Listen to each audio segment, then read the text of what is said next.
So the idea here is we're going to try to get some entrance feeders on and some feed bottles.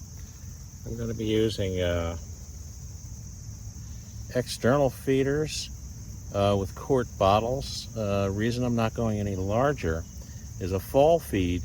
You want to have it be a slow feed, and this way we can just observe when the bottles are empty to fill them without having to open the hives or really touch anything. So we'll see how that goes.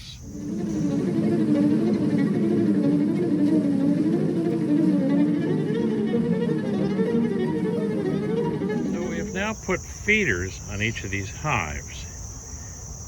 They're quart feeders and require the entrance reducers to be changed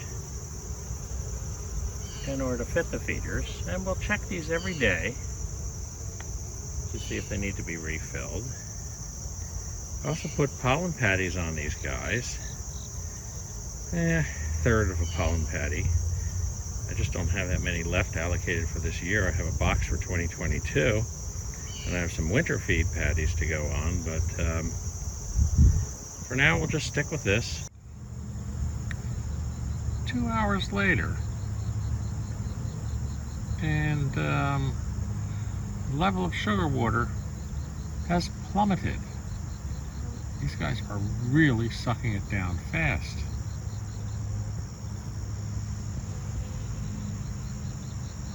That's almost empty.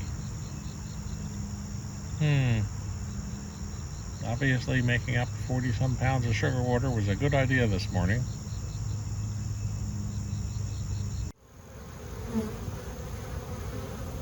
It's taken these girls 4 hours to drain this jar dry.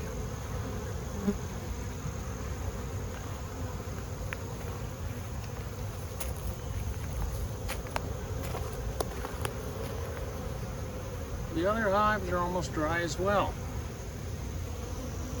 Oh, we've got a little sugar water left in it. We are in serious trouble. These bees are starving, even though the goldenrod's in full bloom. Confirmation the goldenrod flow this year is a bust. So as you've probably seen, we use these screened inner covers during the summer to keep the bees cool.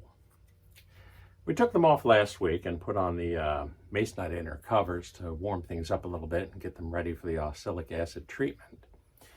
But these screens also come in handy in the winter. Beehives, one of the things that can kill bees during the winter is a buildup of moisture in the hive. As they go through their honey stores, they produce a lot of moisture, and this can actually freeze inside the hive and ice out the hive and kill the bees. So we need to have some ventilation in the winter, but we also need to maintain the heat in the hive.